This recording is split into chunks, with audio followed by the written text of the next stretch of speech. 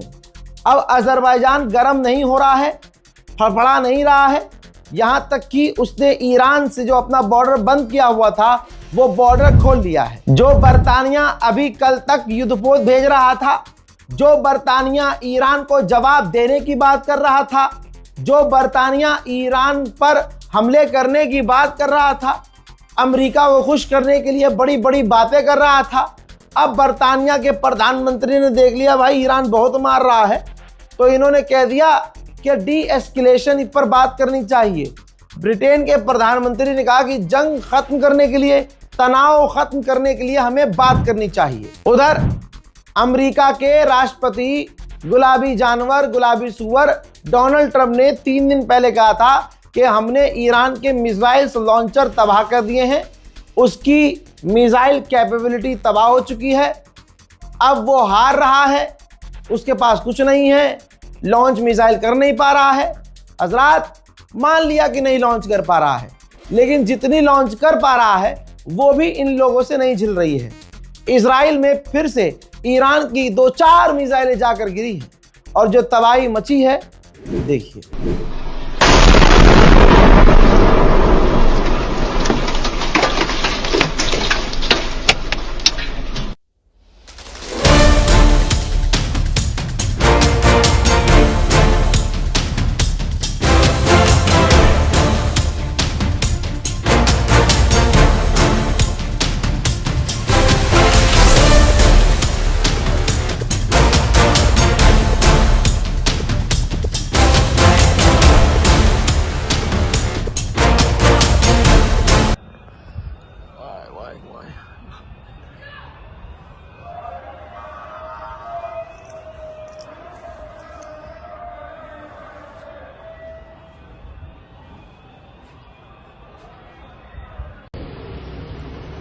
נפילה ברמלה,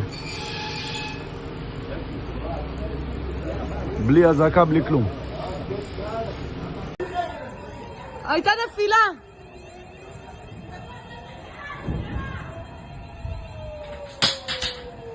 הנה, תראו מה הולך, פגעו פה איך קוראים לזה? בצלחות.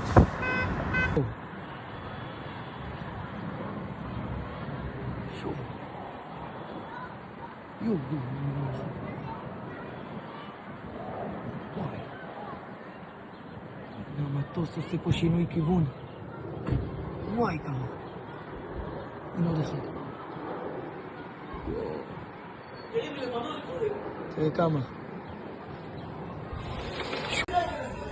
הייתה נפילה.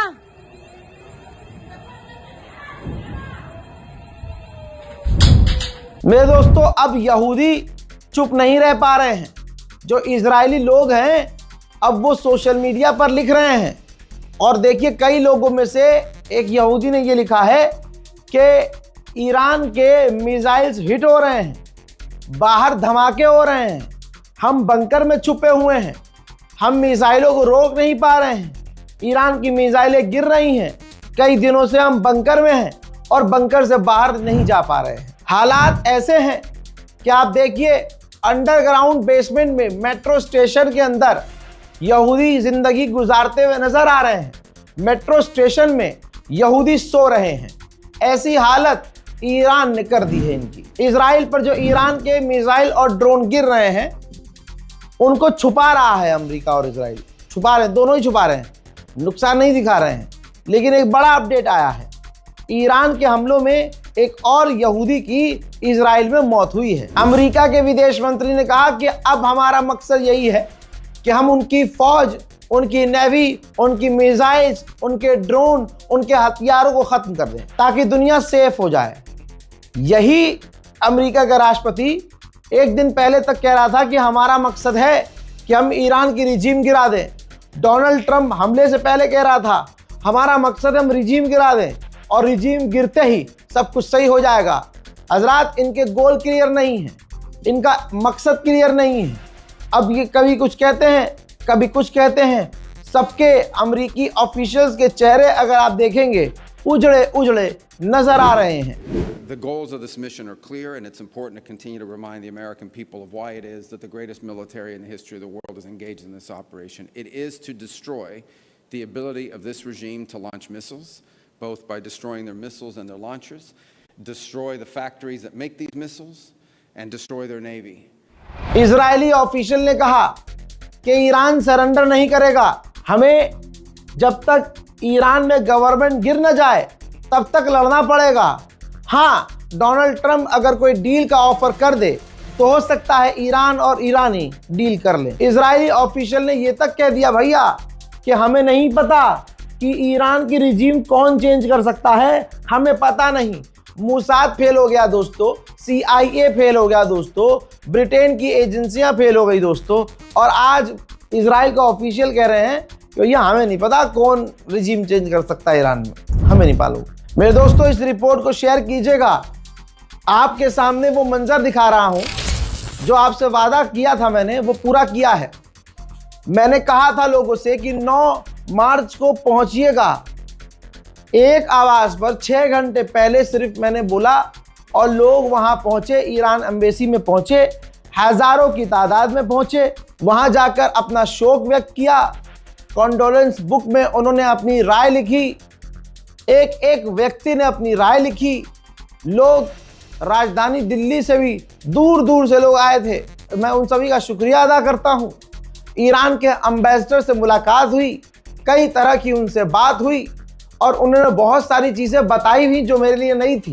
Ambassador से मिलना बिना अपॉइंटमेंट के यह आसान नहीं होता, लेकिन यह आप लोगों की मोहब्बत की ताकत है कि अगले को सोचना पड़ गया कि ऐसा कौन आया है जिसके एक बार कहने पर हजारों की तादाद में लोग वहां पहुंचे। मोहतरम हजरात, आप सभी का मैं जिंदगी भर अगर शुक्रिया अदा करूं तो मैं वो पूरा नहीं कर पाऊंगा। आप सभी का तहे दिल से बहुत बहुत शुक्रिया। फिलहाल के अपडेट में इतना ही। वस्सलाम।